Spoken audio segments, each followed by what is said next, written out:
Again, everybody, this is Steve coming to you with the my April 2024 writing update. I'm going to try to keep this one short, but I'm not great at keeping things short. I mean, come on, look at my books. So, but I will try to keep this short because I know you guys don't like me sitting here rambling for long periods of time. So, anyways, item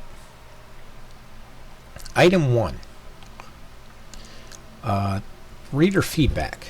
As you just heard probably here a second ago in the video, yes, I have a noisy chair and my mic sucks. I've mentioned this before. I don't have a budget to do the really fancy recording equipment and have a studio and all that kind of stuff. So I just work with a gaming mic and, or a gaming headset, and that's pretty much all I have. So, I don't have the budget for that.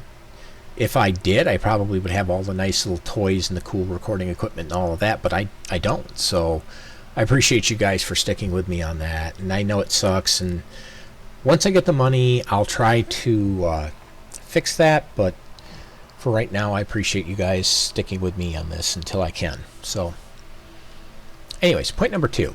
My ebooks are now on Amazon, according to Draft Digital, because I just checked my author page, and according to them, they're all up there.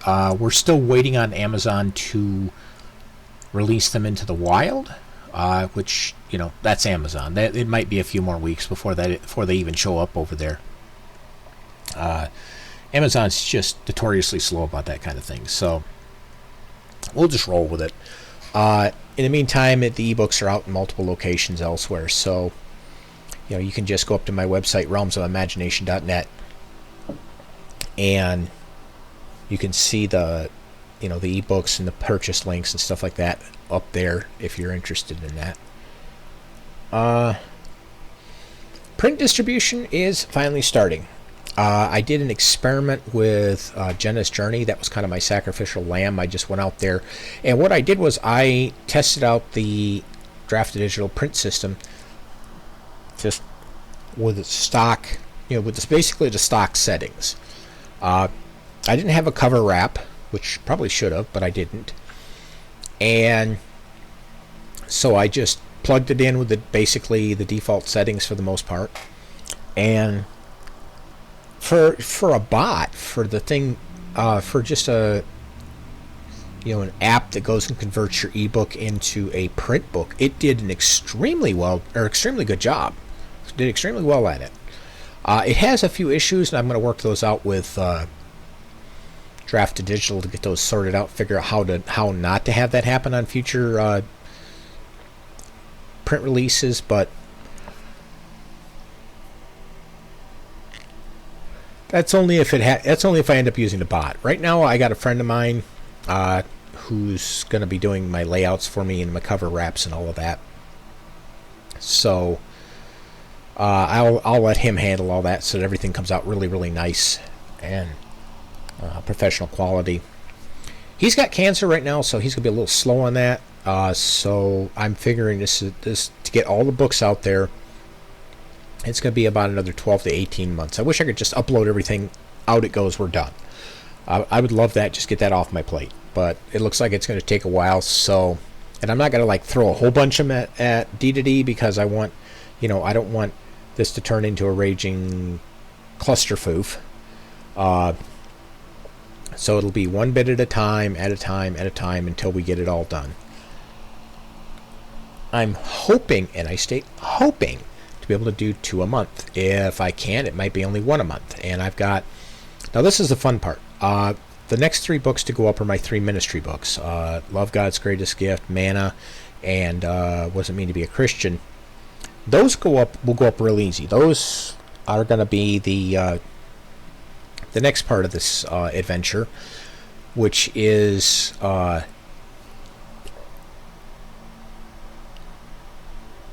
those already have the ISBNs. Friend provided those. It'll have the ISBNs. It'll have the cover wrap. It has the internal layout. I've got the PDFs and everything. It's just basically taking what he already did for me before and releasing it up on or releasing it through Draft Digital as print. So those 4 will get out of that'll get 4 of them out of the way, which will leave 21 others. Of those 21, 2 at the current time, after Offworld 2 and 3, which is Weirs of Offworld and The Rise of Offworld, those 2 are off the table for right now, so that leaves 19. But they're only off the table until I can actually get to, or until they actually get released. I'm looking at releasing best case scenario, probably June for Weirs and January of next year for Rise of Offworld. That's best case scenario. If it doesn't end up being best case scenario, it may be January next year before Weirs comes out. We'll have to see. I'm going to kind of roll with this because everything in the world's getting crazy, so I don't know how that's going to impact my publishing schedule, but we'll see. Those 2 are next up. For right now, they're not on the radar. The first books after my 3 ministry books that are going up are going to be Offworld Chronicles, all 7 of those. That's, again, if I can do it 2 a month. That's going to be about 2.5 months. 7 groups of 2 weeks, so 2.5 months. Or no, 3.5 months, because 2, 4, 6. Yeah, so 3.5 months. My bad. I suck at math. Sorry. So 3.5 months. Those will be up. And then I'm going to finish up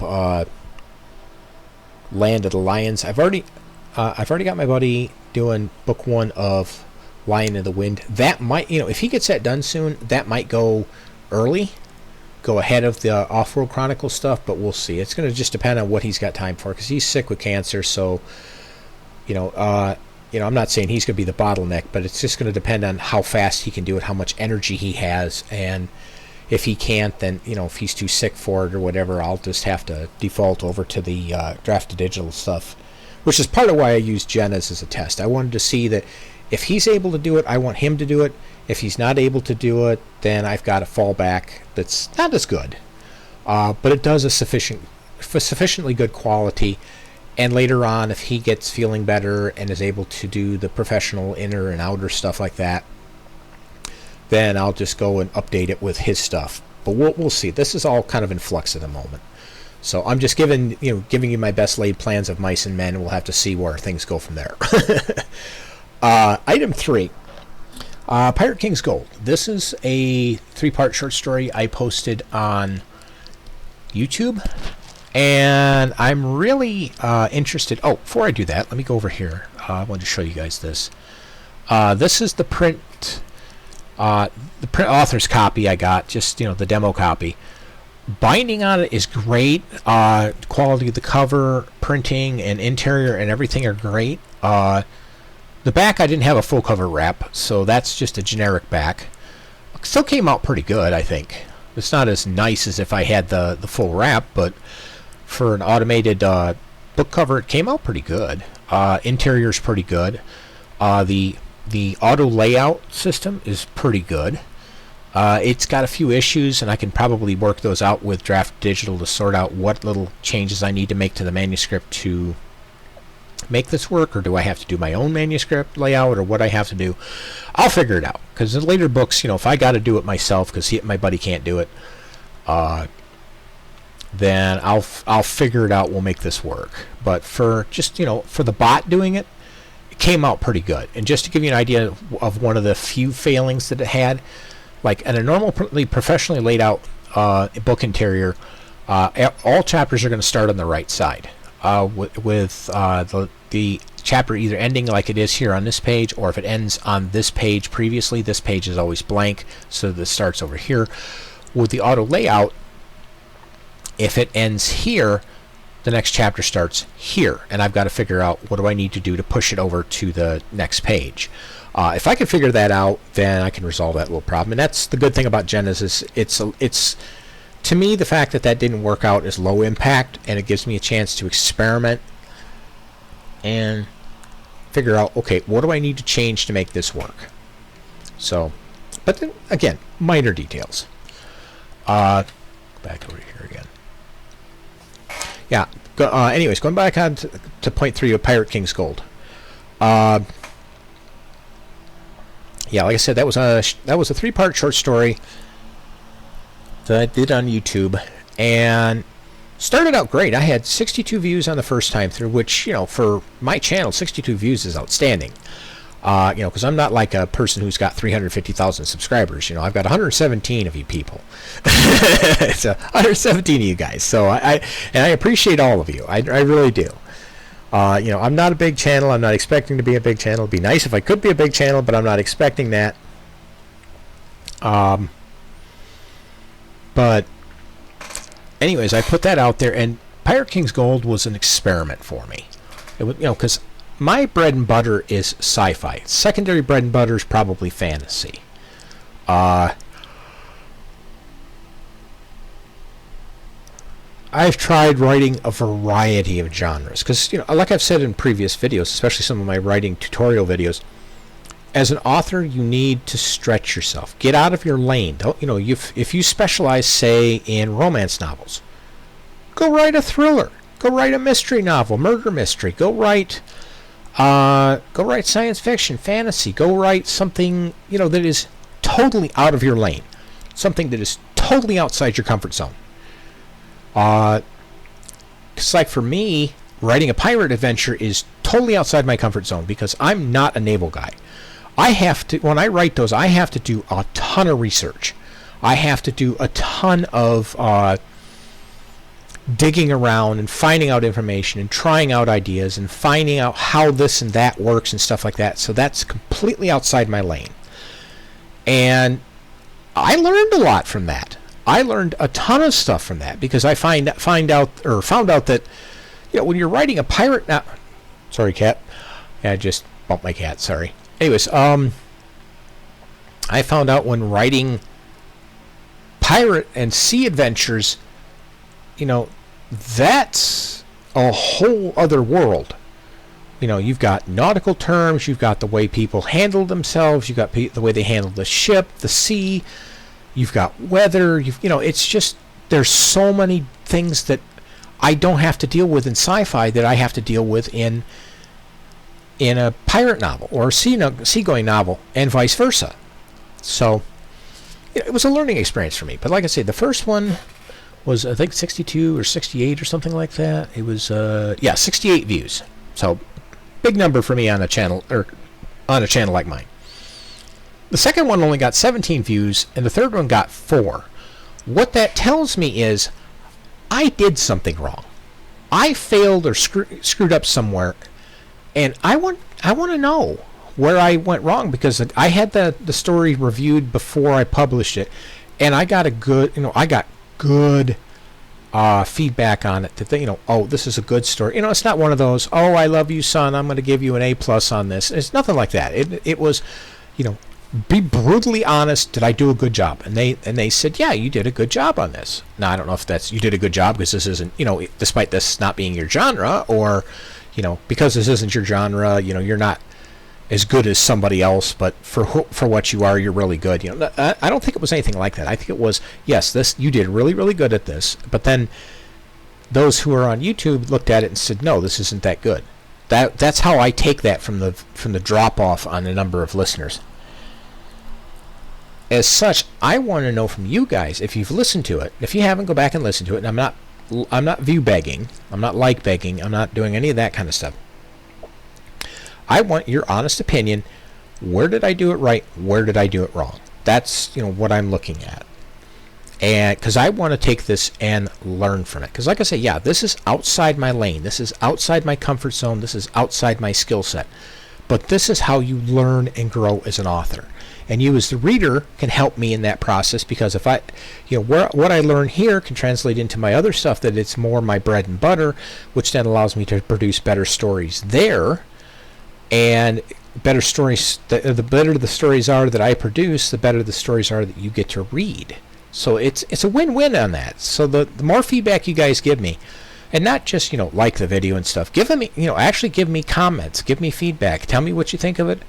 Did you like it? Did you hate it? What did I do right? What did I do wrong? Just did everything work perfectly? Should I go burn my computer? Burn my computer, give up writing, and never come back again? Give me something constructive. What did I do right? What did I do wrong? So that's where you can be super helpful with that one. and I appreciate any kind of feedback you guys can give me in that regard. Point 4. Be sure to subscribe to my Rumble channel if you're on YouTube. If you're on YouTube, if you're on YouTube, subscribe to Rumble, and if you're on Rumble, subscribe to YouTube. The idea behind that is if YouTube or Rumble goes down, you've got the other one to fall back on. Now, obviously, the content has kind of diverged a little bit because I'm only doing the writing stuff on Rumble right now. But beyond that, the rest of the stuff is identical between the two channels. And the writing tutorial series is getting ready to finish up probably about the end of July. I'll be done with everything that I have to share with you guys at that point. I might do some more musings, which are kind of like little vignettes of writing information that aren't enough for a full video on their own, so I just lump 3, 4, 5 of them together and talk about them in a single video, rather than doing a bunch of these little 5 and 6 minute videos on different topics and stuff. So, those will probably continue, but they'll be few and far between. And at that point in time, the two channels will pretty much sync up again. If you don't know why I only run the tutorial stuff over there, check out my, I think it's February or March update, where I mention the reasons why. I'll spare you here because I've already mentioned it. But anyways, yeah, definitely, be on Rumble, be on YouTube. Go to my website, bookmark that. It's realmsofimagination.net. So that, given all the crazy stuff that's happening right now, if YouTube and Rumble go down, but the internet's still up, my website's still up, you can go over to my website. I'm also on Truth Social, X, and MeWe. So I'm still on those 3. So if they're accessible, you can get, and everything else isn't, then you can find me there, and I'll post things there. I can post videos and other stuff, hopefully. Trying to think. Is there anything else? I could be on Facebook, but Meta a couple years back told me they don't want to talk to me ever again. Long story on that. I'm not going to go into the details. But yeah, I can't get on Instagram. I can't get on Facebook. I can't get on any of the Meta-owned companies because they absolutely refuse to have anything to do with me. So I'm not going to be over there. But I do have 3 other social networks that I'm going to be on, or that I currently am on, that you can find me there. I may not post a lot, but I will be posting. Like if YouTube and Rumble are down, you're probably going to see a whole bunch of stuff from me. It just depends. It'll depend a lot on what's going on and stuff. So it's just the idea of redundancy that if one is down, you've got somewhere else to find me. So, point 5. I had somebody ask me, do you ever plan to push my, do I ever plan to push my books into TV or movie, TV shows or movies? Short answer, no. At one point in time, yes. But the more research I've done into it, the more I've realized that is, 1, an impossible goal, and 2, something I don't want to deal with. I've looked at everything that's involved with it, and one of the big things about it is really it's not how good you are, it's who you know. And I don't know anybody in Hollywood, so my chances of getting in there is 0.0. So that's just completely off my radar. Plus, like I say, all of the stuff with the suits and the trademarks and the copyrights and just all the other stuff that's involved with that, I just looked at that and I said, yeah, that's just too much of a headache. I don't want to go through all of that pain and suffering just to try to have my stuff converted over to those. And it's one of those things that your chances of getting in there, even if you know somebody, is so abysmally small that it's not worth even putting any effort into it. If it happens, great. If it doesn't, oh well. Just roll with it. Another question that was brought up to me is, am I going to be doing audiobooks? At one point in time, yes. However, the market and the prices and stuff has kind of driven me out of that idea. The reason I say that is based on the latest stats, and I'm rounding the numbers just because it varies month to month and year to year on what the numbers actually are.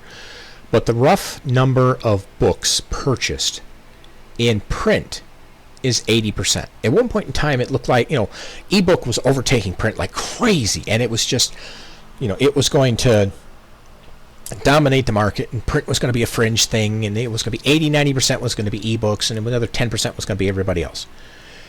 It hit 30-35%, and then it just, like somebody put a pin in the balloon, because print returned with a force. It's now 80% of the market. Ebooks are only 15% of the market, and that's not like somebody buying the print ebook and audiobook of a particular product, because there's some people that do that. I've been a great example of that. She would have bought that print book, the ebook, the audiobook of like Lord of the Rings, because she was an absolute mega fan of Lord of the Rings.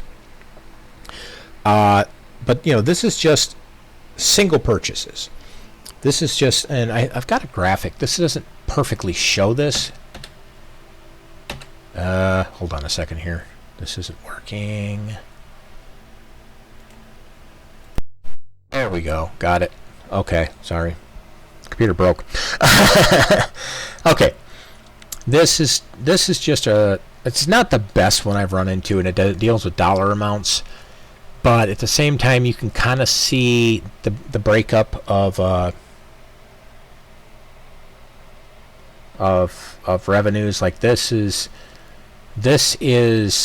print, and this isn't like not copies sold. I couldn't find something like that. For some reason nobody wants to print that. They're just throwing around like, look at all the money we're making. So this is the closest I could get. But they're looking at presently over just the past 3 years. This is roughly what the print versus ebook versus audiobook is in total sales. So you can understand why I'm just kind of taking audiobooks and throwing them to the curb, because ebooks are still doing good, print books are doing outstanding. And this is also kind of funny because this is broken up 50-50 between print and hardcover. I don't know if I'll ever do hardcovers. I don't see a reason to do hardcovers of my books.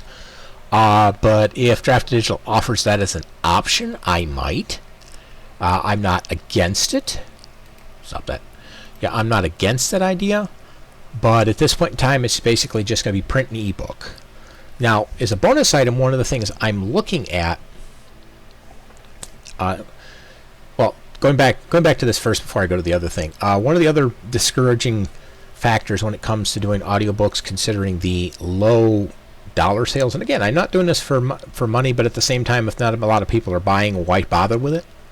Because that's what I'm looking at. It's not, am I making out? I'm not making enough money, so boo-hoo, I'm not going to go out and do this thing. It's not that. It's if not many people are buying, that means why bother? Because if you have more people who are into print and ebook, that's where I want to put my my attention. Again, not for the money, because most of my stuff is done at cost, or maybe if I can't do it at cost, it's done with like a tiny profit. Like on a full size book, I'd get like 30 cents.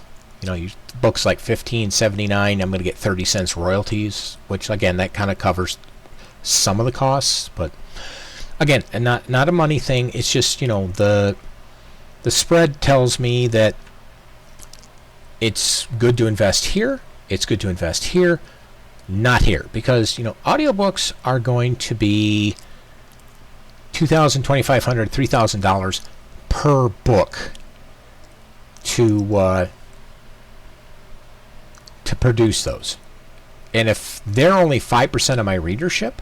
You've got to remember, print is 80 and ebooks is 15. So if it's only 5% of my readership, with the advent of AI voices, you could take the ebook onto your phone and tell it to read it, and the voices are so good at reading that they have problems. I admit that. You guys have heard that with just some of the audiobooks I put up on YouTube.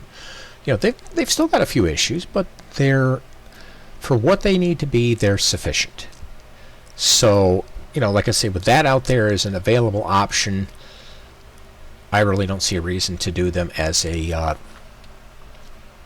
audiobook. So I'm going to stick primarily to just print and ebook. Now, the bonus item is that I'm looking into possibly doing graphic novels. Possibly. I don't know if that's going to be possible, but I'm going to explore it. I might also do it as a manga, which is basically the Japanese version of a graphic novel. A graphic novel is the American version, which is essentially it's a comic book. You take a novel and you convert it into a comic book, and that's what a graphic novel is. Graphic novel is just a cool way to kind of get people's interest, like, oh, it's going to be graphic, yeah, It's a sales term to hype up sales. It's a comic book. I happen to enjoy manga, and if I could find a mangaka or an artist or somebody who is willing to invest their time and money and effort into doing one, I would be willing to take that route. Now, one thing I have to realize, and I do realize this, is it may not happen because it has to be something that it's going to sell, because that's, it's not just, hey, I pay you, you make the graphic novel, we throw it up on Amazon, sell 10 copies. They're probably going to take half the profits, and if they're taking half the profits plus whatever my upfront costs are, and and it's not something that's going to sell, they're not going to take the project, because that's their income, that's their bread and butter, that's how they make their money. I'm doing this for fun, they're doing it for a living. So the chances of those ever becoming graphic novels, probably pretty low, but it's something that's on my radar because it's attainable and something I think would be kind of cool to do. But anyways, that's all for this. Come on, you. I get broke again. Okay, anyways. Anyways, that's it for this writing update, and I will just catch you guys in the next update. And, like I said before, with reader feedback or listener feedback or whatever, please let me know your thoughts. I am definitely interested. See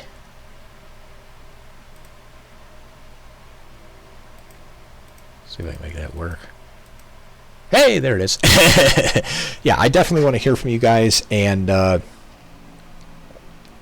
want to know what you think, what your feelings are with the stories. Did I do good? Did I not do good? If I didn't do good, where did I fail?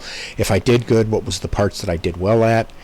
Because I want to, like I say, I want to be a better writer so that you guys can have better stories to read and enjoy and consume, and and just make both of us happy. So, anyways, I'll leave it at that. I managed to get under 30 minutes, so yay! Kind of. I know. I tried to keep it short and couldn't do it, but anyways, I tried. Anywho, that's all for this update, and I'll catch you guys either next month or whenever I have something more to report. So, thanks.